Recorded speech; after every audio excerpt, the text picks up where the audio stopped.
Hi, good morning, everybody. I'm reading in the book of Esther this week, or actually yesterday. It's a pretty short book. I read it yesterday mainly, and the day before, and then I reread it this morning, and God was speaking to me about God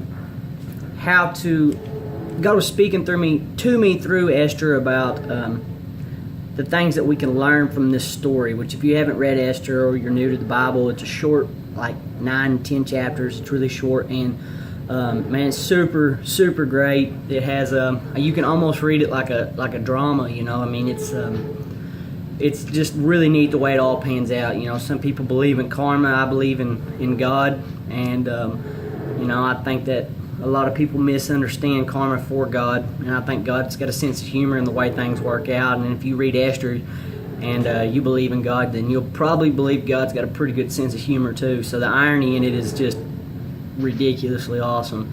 So I'm reading in Esther, and God's speaking to me about it, and there's lots of parts here about karma. Like I said, if that's what you want to call it, some people call it karma. There's lots of stories about irony, and you can gather all that from reading Esther about how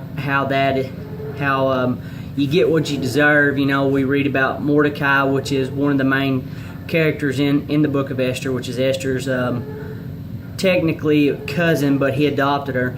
But we read about it. He ends up getting, God rewards him, and so, like I said, you can read it and really gather that. But what God spoke to me about, and the verse that I got was Proverbs 3:5, which is, "Trust in the Lord with all your heart, do not depend on your own understanding." And a lot of times when bad things happen to us, and when life is being life, and we're out there and we're living life, and sometimes it sucks, and the struggle's real, and man, sometimes we just, even beyond the struggle, when it almost seems unbearable with addiction, with the loss of family members, or whatever the case may be, sometimes when we're at our wits' end, we have to trust that God is in control. And I know that sounds cliche, and I know it sounds ridiculous, and I've been in tough spots before, and I've wondered, where was God? And I've wondered, how can I see you in this? And anybody that tells you that they haven't thought that as a Christian, I feel like I'm probably not telling the truth. And so whenever we first break open in Esther, we read about King Xerxes, which is the Persian Empire. There's 127 provinces. It's a big area. They'd taken over Egypt, so he was really rich. I mean, he was getting tax money from all these different places, and man, he was super successful, and as far as a tyrannical king goes. But anyhow, we read about this, and when we first hear about Mordecai, he was one of the ones that was exiled by Nebuchadnezzar. He was one of the Jews that was exiled by Nebuchadnezzar. So there's our first instance of life being life. And for Mordecai, that had to suck. That had to just be terrible to think, okay, we're getting exiled. Where are you in this, God? Where are you in this? I don't see you. I feel like that's probably what he thought. Well, then he's got a family, and a tight-knit Jewish family, and the parents die, which, would have been his family. The parents die of this young girl named Esther, which would be his cousin. And so he adopts her and raises her as his own.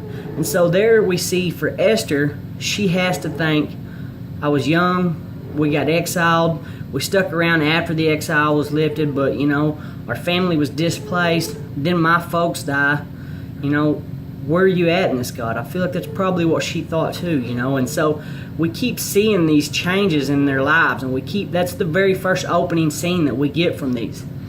And so they have to wonder, what life is all about, and where is God in these times of trouble, and it ends up they trust that God is in control.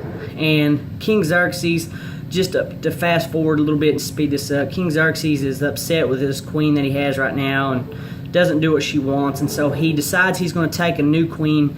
And so out of the whole province, out of the whole empire, he brings all these young, beautiful virgins, and all of his leadership. They bring all these women, and he looks at them, and he goes through this ceremony, for lack of better terms, I guess, and he's picking the most beautiful woman he can find. And so he picks Esther out of all these women, and out of all the people that he could have chose, he chose Esther.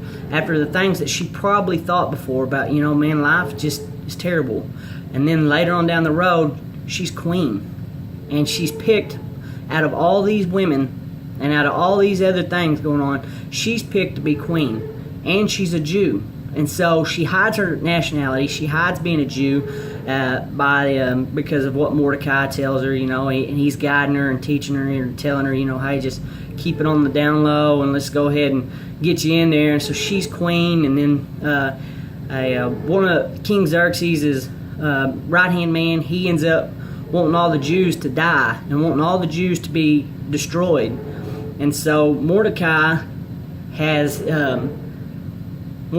caught on to this, and Mordecai tells Esther, you're in a place, you're in a position right now where God has put you, and I'm paraphrasing here, and God has put you in a spot, and you have the ability right now to save the Jewish people.